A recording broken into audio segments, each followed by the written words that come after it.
Buy now and forget to pay later. Let's have a look. Hello everyone, Florian.heise here, and welcome to another episode of HeiseSays. Grab your stein of coffee and let's have a look through this media release and report from ASIC regarding buy now, pay later businesses and how people are taking advantage of these schemes. Looks like 1/5 of people are missing out on these payments, and well, these companies are earning a hefty penny in late fees. So is this the be all end all? We have a look here. The share price of Afterpay is sitting at $101.40, and at the moment the market has been closed due to unknown data issues. But if we jump out to 5 years, you can see if you got in at the IPO, you'd be doing pretty bloody well right now. Pretty happy. Let us know in the comments if you've held on to it for that long. If we look at ZipPay, we go out to 5 years. Again, you can see, from the IPO, what, 50 cents or something? Up to $6 at the moment too.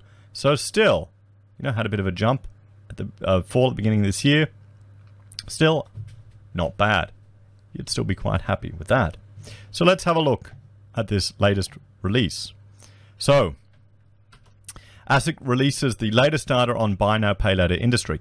I was really happy when we started to see more and more people were paying off their credit cards and getting out of debt, and credit card spending was going down. We're actually seeing some banks look to move towards no interest credit cards. Of course, you just pay a fee, which is essentially a credit card interest charge, and it's worse than it sounds. But it looks like a lot of people were moving to the buy now, pay later instead to make their purchases. We'll have to see if it's going to make an impact. So ASIC has published a new report on the buy now, pay later industry, which has grown substantially since their initial review. The total amount of credit extended in the buy now, pay later industry has almost doubled in 12 months. ASIC's latest report and industry update charts the growth and popularity of these arrangements. Notably, the number of buy now, pay later transactions increased from 16.8 million in 17-18 to 32 million in the financial year 18-19, representing an increase of 90%. This is a growing industry. There is a reason why these shares are running red hot. I'd pretty much call this hipster lay-by. ASIC's research shows that 1 in 5 customers are missing payments in 18-19 financial year. Missed payment fee revenue for all buy now, pay later providers in the review totaled over 43 million, a growth of 38% compared to the previous financial year. Buy now, pay later arrangements are clearly popular as a payment method. While working for the majority of users, some consumers are suffering harm. There are regulatory changes coming that will impact the industry, with the design and distribution obligations coming into effect in October 2021. The industry is also developing a code of conduct. ASIC expects the industry to work collectively to develop a code that provides good consumer outcomes across the diverse range of business models operating in the industry. Together with regulatory changes and the code of conduct, provide an opportunity for the industry to address consumer harm. Now let's jump and have a look at the actual report that we have here. And I'll have a shot of coffee, and you let us know in the comments if you're actually taking advantage of this. Because I know we have some viewers that don't mind using the buy now, pay later scheme. It means they don't need to have an interest rate or credit card. If you've got the money there, they can just pull the money out of your bank account. So I can appreciate how it can be convenient, how it definitely can be convenient. I'm brutally honest, I make so few purchases. I think I bought a phone where I could have used this, or my glasses. I just couldn't be bothered. But it's probably be cheaper for me to do that than pay a credit card transaction fee. So let's have a look here. So the overview. This report sets out the observations from our latest review of the buy now, pay later industry. Our observations are grouped into 3 main areas: the growth and evolution of the buy now, pay later industry, the impact of buy now, pay later arrangements on consumers, and recent regulatory developments. Buy now, pay later arrangements allow consumers, to buy and receive goods and services immediately from a merchant and repay a buy now, pay later provided provider over time. These arrangements continue to be embraced by many consumers as a payment method or option for goods and services, and as part of the further evolution of the retail payments and consumer credit markets. The growth and evolution of buy now, pay later industry. The retail payments market is continually changing with increased innovation and competition and developments in technology. Data from the 2019 survey of the RBA of consumer payment behavior shows that consumers are continuing to shift away from paper-based forms of payment, such as cash and checks. There have also been developments in contactless payment technology, and at the same time, use of debit cards has increased. I can't remember the last time I wrote a check. I can't remember it. I think I gave one. When we first started, I wrote a check for wages to a staff member. They didn't know what it was. They knew what it was. They were just annoyed. While credit card usage steadily increased between 2010 and 16, usage was in decline in the 2019 survey results. New financial services firms have emerged in payment technologies and gateways, with global companies not traditionally aligned to financial services also launching payment products. The emergence and growth of buy now, pay later providers is another example of changes in this market. The retail credit market is also evolving. Consumers can choose to pay for purchases big and small using many different credit products. This includes traditional loans, credit cards and facilities and other point-of-sale products such as in-store finance, leases, and more recently, buy now, pay later arrangements. New buy now, pay later providers are entering the retail credit market, and established credit providers are offering buy now, pay later options or alternatives. While the demand for consumer credit products is showing signs of plateauing, the buy now, pay later industry continues to grow rapidly. The total amount of credit extended under buy now, pay later arrangements has almost doubled from 17-18 to 18-19. There were more than 6.1 million open accounts as at June 2019, representing up to 30% of the Australian adult population. Wow. As at the 30th of June 2019, there were around 56,000 merchant agreements in place across the buy now, pay later providers in our review. The impact of buy now, pay later arrangements on customers. Competition from the growing buy now, pay later industry provides consumers. I keep calling consumers and customers the same thing. Are they? With increased choice and access to payments and credit options with unique features and benefits, e.g. some arrangements give consumers access to short-term credit with no upfront cost. However, our review shows additional costs are borne by some consumers who are incurring missed payment fees and who report financial stress and difficulty meeting other financial commitments. While most buy now, pay later arrangements are marketed as a budgeting tool or a way to make purchases more affordable, some consumers are missing payments and incurring fees as a result. Our consumer research indicated that 21% of buy now, pay later users who were surveyed missed a payment in the last 12 months. In the 18-19 financial year, missed payment fee revenue for all buy now, pay later providers in our review totaled over 43 million, a growth of 38% compared to the previous financial year. So one could make the argument that perhaps this is a potential for significant growth entering the first recession in 28 years. From our research, we also found that some consumers who use buy now, pay later arrangements are experiencing financial hardship, such as cutting back on or going without essentials, meals, or taking out additional loans in order to make their buy now, pay later payments on time. There is also a risk that consumers may be paying inflated prices for some goods and services when using a buy now, pay later arrangement. Well, of course they are. The merchant is going to incorporate the cut to the buy now, pay later provider. We really should be able to get it cheaper for cash. So recent regulatory developments. Buy now, pay later providers are generally considered not to be regulated under the National Consumer Credit Protection Act 2009. However, buy now, pay later arrangements are regulated as credit under the Australian Securities and Investments Commission Act 2001. Buy now, pay later arrangements are subject to ASIC's new product intervention power and the forthcoming design and distribution obligations. See pages 20 to 21 of this report. These new regulatory tools, which focus on consumer outcomes and harms rather than imposing prescriptive compliance obligations, play an important role in promoting good consumer outcomes. There is also a significant role for industry self-regulation, with broad industry support and commitment to ensure good consumer outcomes. So the background of the review. Our review considered aggregate data from 6 buy now, pay later providers. See table 1. There's 6 of these things. Is this 6 of them in Australia? I'm so out of it, guys. Yeah. I mean, could you use one buy now, pay later provider to pay off another buy now, pay later provider? I made the joke. I took a photograph. I had to pay my BAS, my taxes, and I took a photo going, oh, why can't I pay it using Afterpay? And then some people said I could do a BPay payment, like with Zip or something like that. Yeah.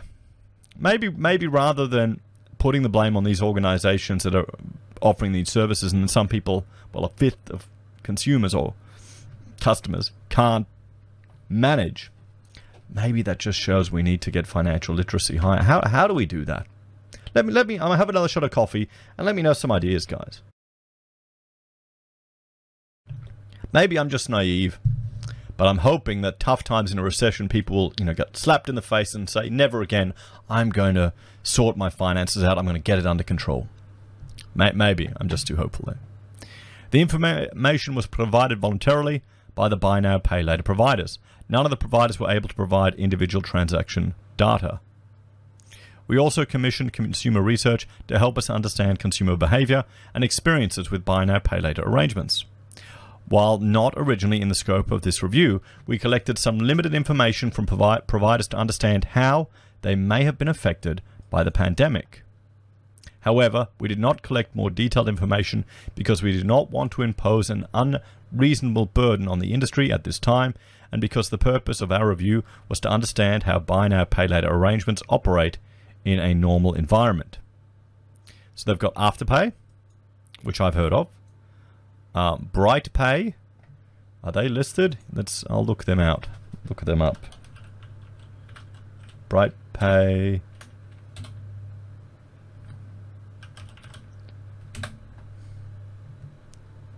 Brightstock, ASIC. Nope. Okay. Are they registered? Maybe they're not. Hum, OpenPay, PayRight, and Zip. So I'm so not up to date with these ones, guys. So Hum commenced on the 8th of April 2019. It is the merger of AussiePay and Certegy EasyPay arrangements, which before were offered by AussiePay Proprietary Limited and Certegy. Okay. Well, there you go, guys. So, the ASIC Report 600. This review follows on from our earlier review of the buy now, pay later industry, see Report 600, released in November 2018. The following were among the findings of that review. The buy now, pay later industry is rapidly growing, diverse, and evolving. Okay. The buy now, pay later arrangements have influenced the spending habits of some consumers. Overcommitment can be a risk for some consumers.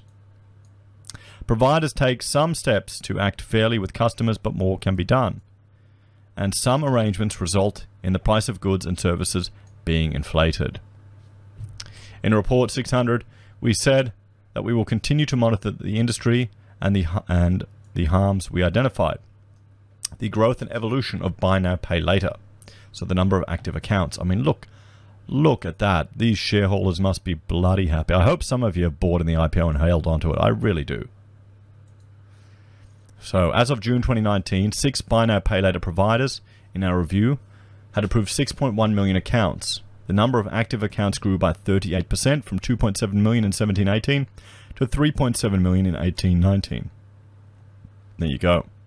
The number of transactions increased from 1.9 million in June 2018 to 3.4 million in June 2019, representing an increase of 75%. You can see that in figure 2. There you go. Look at that. Boom. So a bit of a dive down, but climbing back up again. Figure 2, the number of transactions moves in response to seasonal trends, with an increase in the period leading up to and including December every year. So we're going to see some buy now, pay later activity increase now at Christmas. The total value of all transactions increased by 79% from 3.1 billion in 1718 to 5.6 billion in 1819. Figure 3 gives a breakdown of this amount by buy now, pay later providers in the 1819 financial year. And is this figure 3? It is. So Afterpay, well, they dominate. Then you've got Certegy and Zip there, and then Bright, Open, and PayRight at 4%. So Afterpay really are dominating the industry. Wow. $5.6 billion. You want your slice of that? The total outstanding balance of buy now, pay later accounts increased by 53% from 907 million as of June 2018 to 1.4 billion as of June 2019. Figure 4 gives a breakdown of this balance by buy now, pay later provider. So Afterpay, wow, Certegy is the highest. And they don't have the same share. They've only got 11%. That's interesting. Then Zip is at 23. I'd think Afterpay would be the highest. So revenue. Total revenue from buy now, pay later arrangements across the 6 providers in our review grew by 50% from 266 million to 398 million in 1819. Revenue sources include merchant fees, missed payment fees, and other consumer fees like account establishment and account keeping fees. The revenue sources differ in proportion across each of the providers, which reflect their different business models. See figure 5. Okay, so merchant fees, we can see Afterpay is 80%, and their missed payment revenue is 20%, and nothing else for Afterpay. For Brighty is 96% merchant fees, and other consumer fees are 3%. For Certegy is 73 merchant, 2% missed, 25% other. OpenPay 52% merchant, 16% missed, and 31% other. Zip, it's interesting, 38 merchant, hardly anything there, probably 1% for missed, but 61% other fees. What's that? While PayRight is 82%, the second highest for merchant fees, and just 18% there from other. While the buy now, pay later industry has continued to grow, the total value of personal credit card transactions has plateaued. See figure 6. That is, from 15-16 financial year to the 16-17 financial year, the value of personal credit card transactions increased by 3.6% from 258.1 billion to 267.3 billion. From 17-18 to 18-19, it grew by a much slower rate of 0.3, from 273 to 274.5. There you go. So people are weaning off credit cards and are jumping onto these things. Is that a good thing or a bad thing? Well, it depends if you bought in the IPO for these buy now, pay later businesses. Diverse business models. The maximum loan amount and loan term vary across the buy now, pay later providers in our review. In the 18-19 financial year, the average transaction value differed for each provider, and we can see in the table below. For example, Afterpay, the lowest average transaction value is commonly offered for lower value items such as fashion products, while BrightPay, the highest average transaction value, is offered for high value items such as solar, battery, and home improvement products. Okay, so there we go. Afterpay, 6 to 8 weeks, $147. BrightPay, 30 grand is the maximum. The average is 8.2. Hum 30, average is 2.7. There you go. Look at that. So Zip and Afterpay are pretty close. Zip's got no terms. How long can you push it out for in Zip? Let me know if you're a fan of them. So new and emerging buy now, pay later providers and models. So licensed credit providers. More recently, established licensed credit providers have begun offering a buy now, pay later arrangement, option, or alternative. For example, the Commonwealth Bank has partnered with Klarna, a buy now, pay later provider. Citigroup describes its Citi installment plan within a Citi credit card as buy now, pay later, but for anything. And the National Australia Bank and CommBank have each launched credit card products that can be used as alternatives to buy now, pay later arrangements. So no merchant relationships. Some buy now, pay later arrangements are offered through credit card networks. This allows the arrangement to be used outside established merchant relationships. For example, FlexiCards Australia Proprietary Limited launched Bundle, which allows consumers to make purchases anywhere MasterCard is accepted. Zip Money payments allow for the Zip payment arrangement to be used at any physical or online store where a Visa is accepted. And Klarna offers a single-use virtual card which allows Klarna to be used in-store or online, Android only, where Visa is accepted. So other developments. Traditional buy now, pay later arrangements can now be used to pay for a greater range of goods and services. For example, Afterpay's partnership with eBay now allows consumers to shop with calls on eBay, and ZipPay can be used to pay any bills that offers BPay. Oh wow, they're right. So you can, you can buy now, pay later your tax bill, your BAS. You can do that with Zip. Oh boy, that's this is dangerous. This is dangerous. Oh, ASIC has also observed an offering Deferit, which is not used to purchase goods or services. Instead, Deferit Proprietary Limited pays for bills on behalf of the consumer, and the consumer in return agrees to repay Deferit in 4 fortnightly installments. Why defer it? Is all of this just a sign of how desperate people are getting, or how close to the edge people are? Does this scare you as well, everyone? What about if people start paying their credit card bills using Deferred? Continue growth into 2020. Data we collected from the buy now, pay later providers in our review to understand the impact of the pandemic shows that the industry continues to grow in 2020. The number of transactions made, number of transactions transacting users, and total value of transactions have each grown by more than 20% from June 2019 to June 2020. We can see here, I mean, there you go. Number of transactions has grown by 43. Number of users, 25. Total value, 43%. The impact of buy now, pay later arrangements on consumers. Cost to consumers in missed payment fees.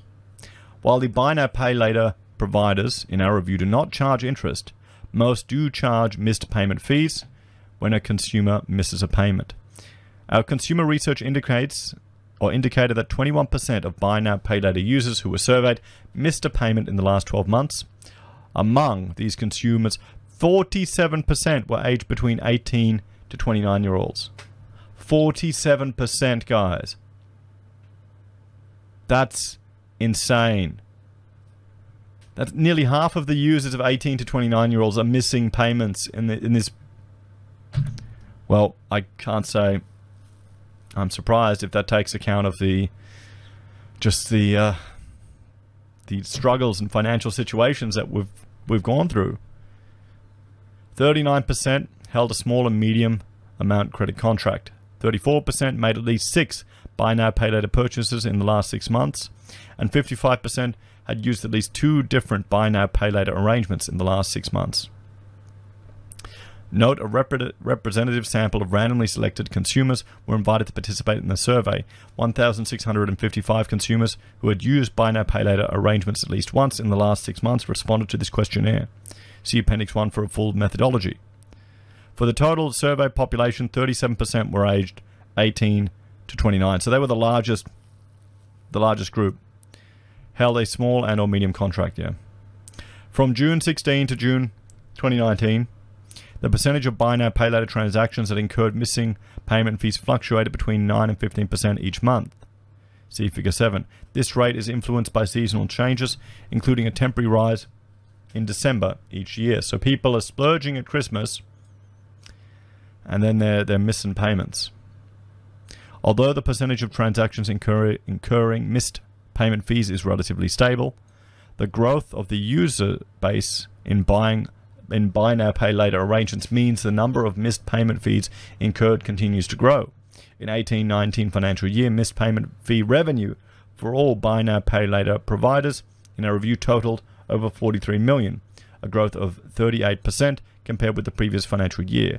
Well, it's not that much when you look at just the total number of transactions we're talking about here, $5.6 billion. You know, maybe this just means financial literacy needs to improve. Budgeting needs to be taught at school. Is it ever taught at school? Maybe I've forgotten. Or maybe when you're 18 to 29, you don't really care. You're partying, having fun. In the 18-19 financial year, Most completed transactions were made by consumers under the age of 35. For completed transactions that incurred missed payments, the same age cohort accounted for 67% of these transactions, and you see that on figure 8. What do we have here? So all completed transactions that included a late payment fee. There you go. 27% was 18 to 24, 25 to 34 was 40%. So there you go. They're partying there.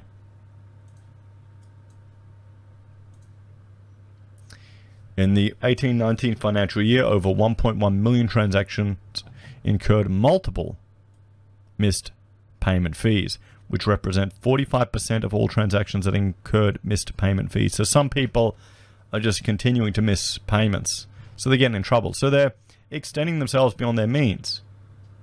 The number of missed payment fees incurred is growing at a similar rate to the total number of transactions. Over the next 3-year period, over the 3-year period to June 2019, missed payment fees represented up to 15% of total revenue. In the same period, missed payment fees represented up to 44% of consumer revenue from all sources, including account keeping fees. There you go. Look at that. As shown in Figure 5, providers have different sources of revenue due to their varying business models.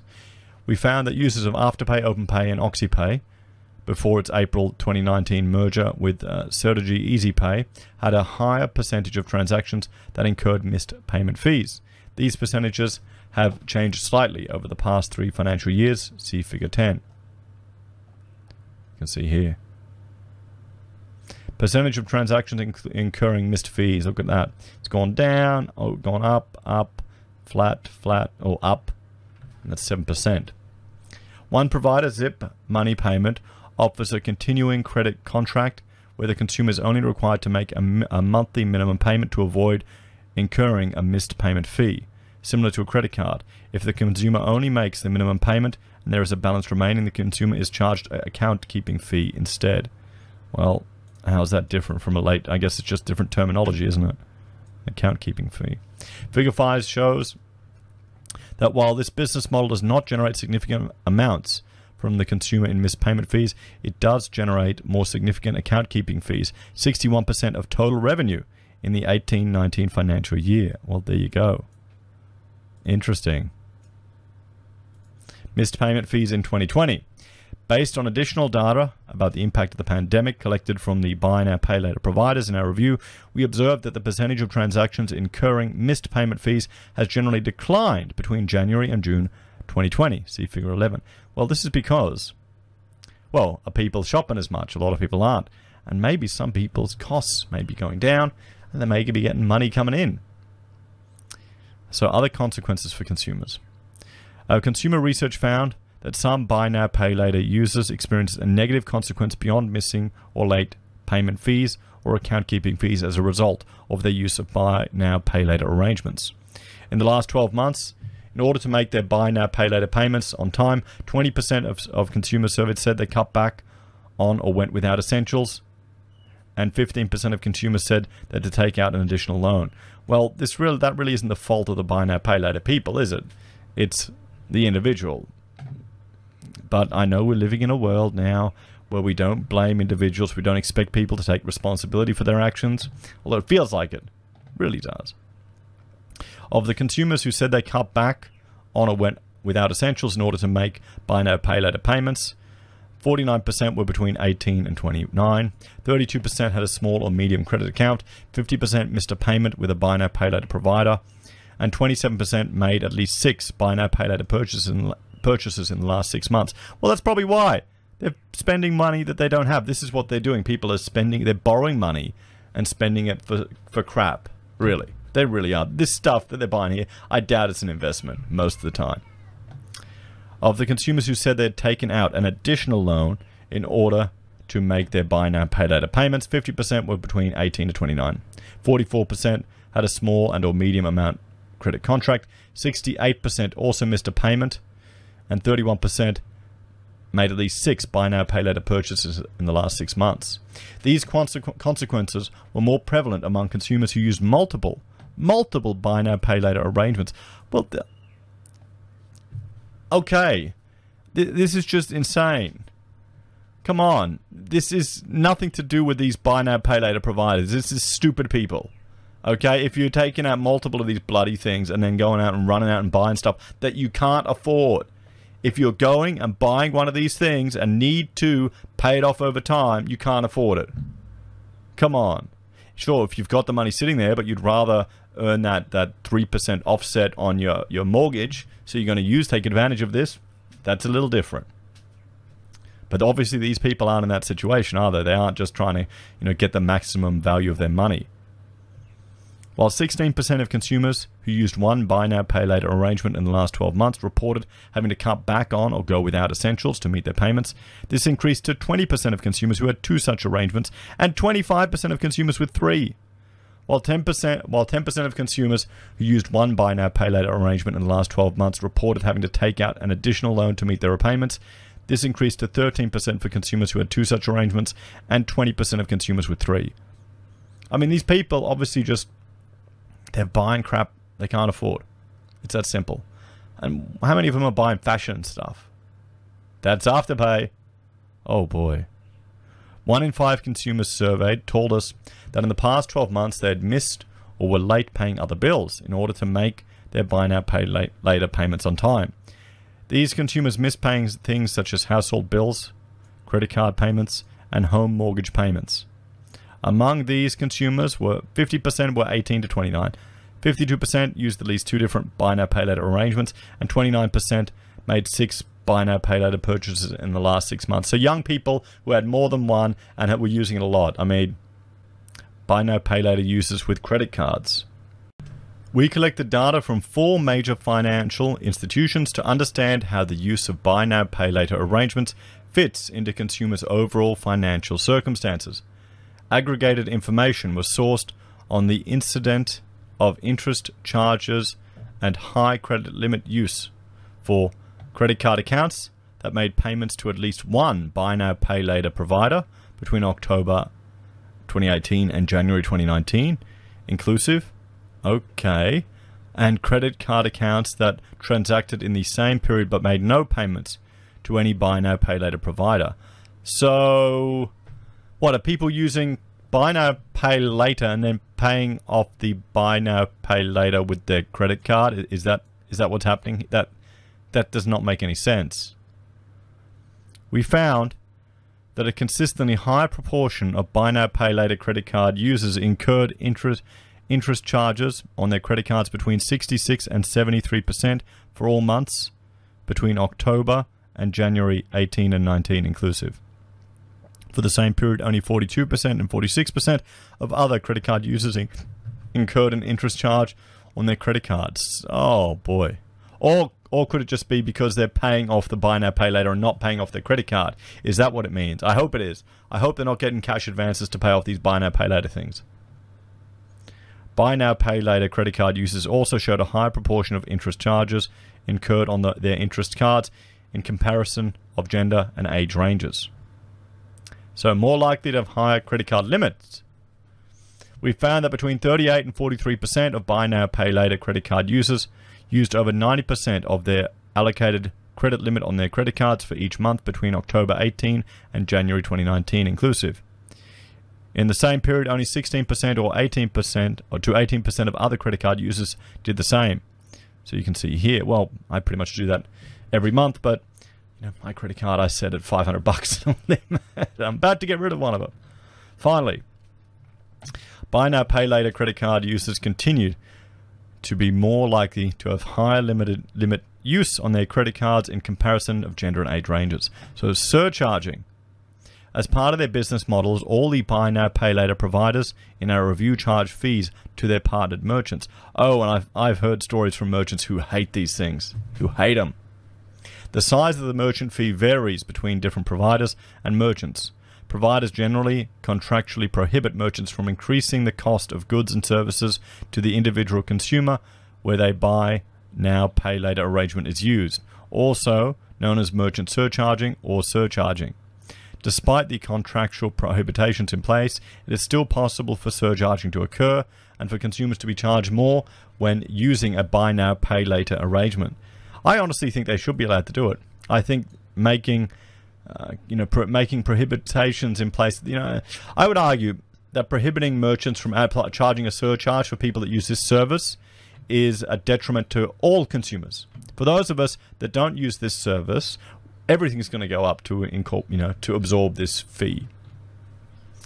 It's difficult, however, to obtain reliable data on when surcharging occurs, because surcharges can be hidden. Surcharges may be hidden by arguing that the particular good or service was unique to the consumer's circumstance and therefore warranted a higher price, arguing that the higher fee was the result of negotiation rather than buy now, pay later costs. Only offering a quote for a buy now, pay later arrangement, leaving the consumer with no way to detect whether an extra cost has been added to the cash price. That's it. That's what's going to happen. Offering a false cash discount to consumers, but no explicit surcharge for buy now, pay later arrangements. Surcharging is also not likely to occur across the whole buy now, pay later industry, as it is difficult for merchants to surcharge where there is transparent and standardized prices of goods and services. In the Report 600, we said that surcharging was more likely to occur for higher value purchases, when the purchases of good is less transparent and negotiable, or when consumers are acquiring services. So, action by ASIC and the ACCC on hidden surcharges.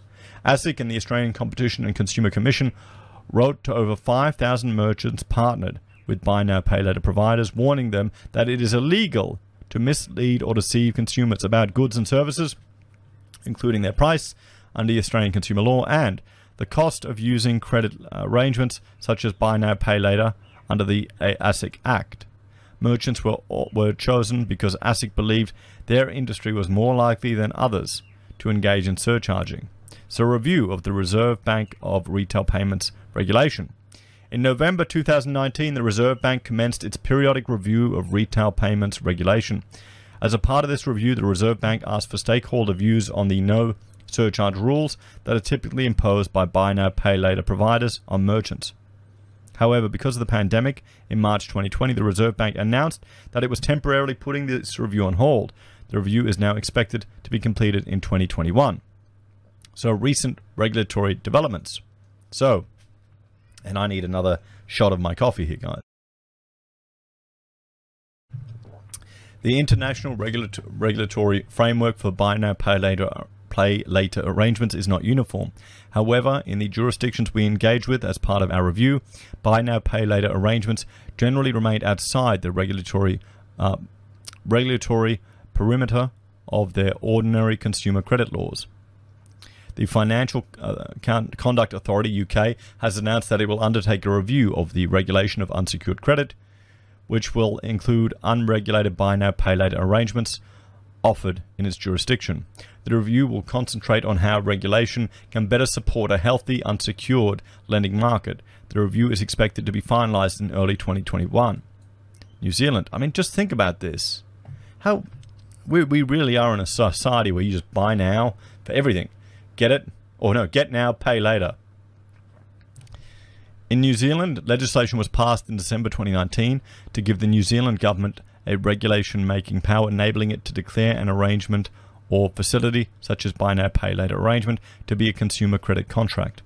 Finally, Sweden has passed specific legislation as a policy response to unnecessary debt that credit options such as buy now, pay later arrangements can create. The e-commerce payments bill was passed in February 2020, amending the Swedish Parliament Services Act, which now includes regulations that require e-payment providers to offer the lowest cost direct payment options to consumers. Purchasing goods before higher cost alternative credit payment options are mentioned. Prohibiting e-payment providers from presenting credit payment options to consumers ahead of direct payment methods, and preventing e-payment providers from marketing online delayed credit payment as first choice ahead of the lowest cost direct payment options for consumers. The design and distribution obligations. From October 2021, design and distribution obligations will apply to most products that ASIC regulates, including buy now, pay later arrangements. The design and distribution obligations in Part 7.8a of the Corporations Act require issuers of products to identify in advance the class of consumer for whom their products are appropriate and to direct distribution to that target market through a target market determination. It's defining a target market for the product. The issuer will need to consider whether the product and its key attributes are likely to be consistent with the likely key objectives, financial situation, and needs of consumers in the target market. The issuer will also need to specify conditions and restrictions in the determination which make it likely that the product will reach its target market. Issuers will need to keep records of their decisions in preparing the determination, including the reasons and underlying data of those decisions. Issuers and distributors are required to take reasonable steps that will, or are reasonably likely to, result in distribution of the product being consistent with the determination. Issuers are required to regularly review the determination both on a periodic basis and in response to events or circumstances that reasonably suggest that the determination is no longer appropriate. Distributors are required to keep records and report certain information to the issuer, including information specific to the determination, so it can be promptly reviewed as necessary. We consider that buy now, pay later providers will use resources such as industry knowledge, information about their users, including past outcomes, and other data in defining the target market for their particular buy now, pay later arrangements. We also think issuers will use these resources in setting distribution conditions, in the determination, and in considering the reasonable steps that are likely to result in distribution to the arrangement between being considered with its target market. Okay, and we'll skip by that. I'll let you go through the rest of that because it's getting pretty dry. So, industry self-regulation. In December 2019, the Australian Financial Industry Association announced its intent to develop an industry code of practice for buy now, pay later providers. The Buy Now Pay Later Code seeks to respond to the findings of Report 600 and the recommendations by the Senate Economics References Committee in its report Credit and Financial Products Targeted at Australians at Risk of Financial Hardship, that the Buy Now Pay Later industry develops an industry code of practice. In May 2020, the AFIA announced that in consultation of the Buy Now Pay Later Code of Conduct had closed, and an industry working group had been formed to review feedback and plan the next steps of the development of the BNPL code. Areas of feedback that required further work included identifying what fair, reasonable, and capped fees may look like, reviewing the upfront assessments of suitability for a consumer, and introducing additional actions to support vulnerable consumers. The AFIA expects the BNPL code will be published and become effective from March 2021, and we'll have to see that. Industry codes can play an important role in delivering benefits to both consumers and those who are bound by and must comply with the provisions of the code to which they subscribe. An effective code can help to improve consumer confidence in a particular industry. In ASIC Regulatory Guide 183, Approval of Financial Service Sector Codes of Conduct, we state that we expect an effective code to do at least one of the following: address specific industry issues and consumer harms not covered by legislation, elaborate on legislation to deliver additional benefits to consumers, and or clarify what needs to be done from the perspective of a particular industry, practice, or product to comply with legislation. RG 183 was developed for those seeking ASIC approval of their code. However, our guidance and expectations are set out in RG 183 are relevant factors for consideration in the development of any financial services industry code, including the BNPL. We consider that an important challenge for the buy now, pay later industry will be to work collectively to develop a code that provides good consumer outcomes across the diverse range of business models operating in the industry.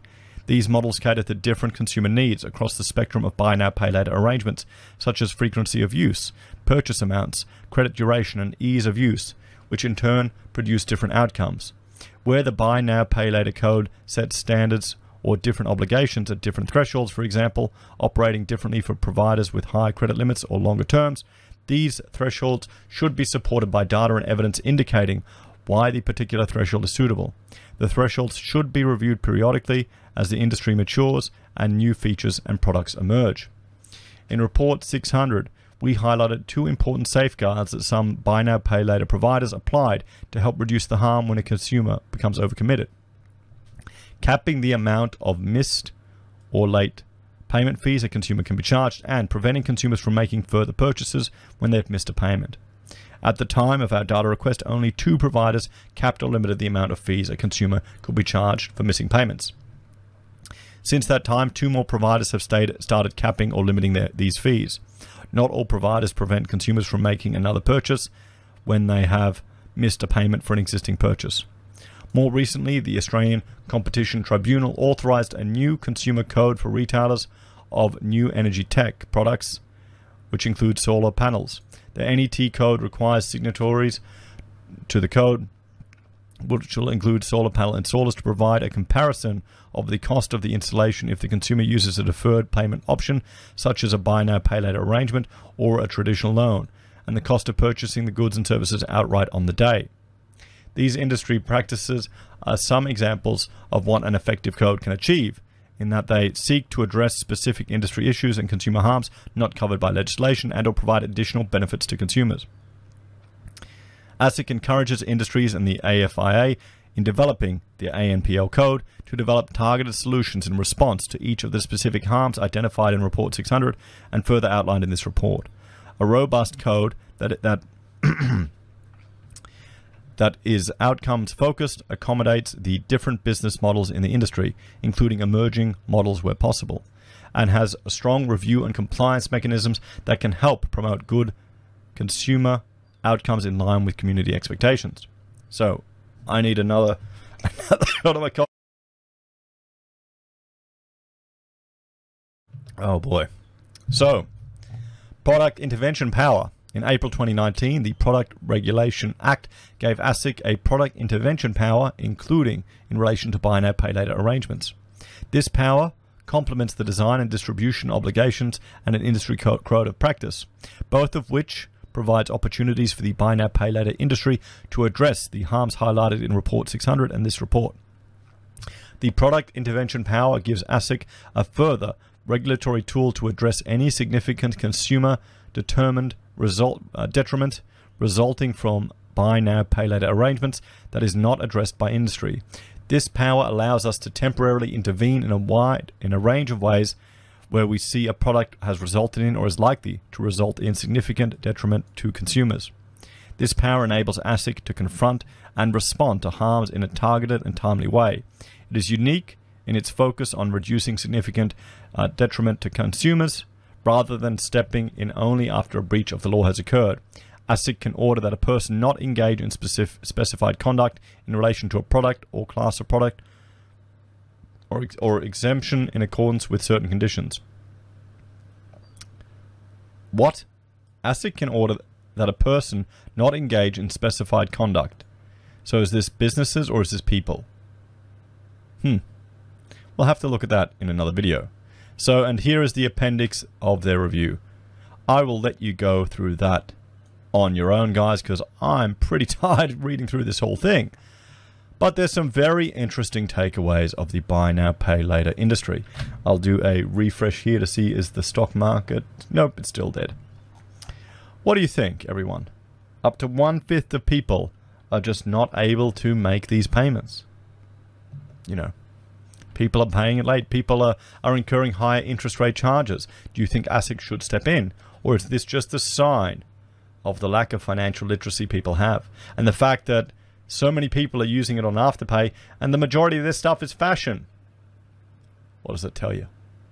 As always, let me know your thoughts and opinions in the comments down below. Please like, share, and subscribe to the channel. If you're a fan and want to support the content I create here, there are a few ways you can.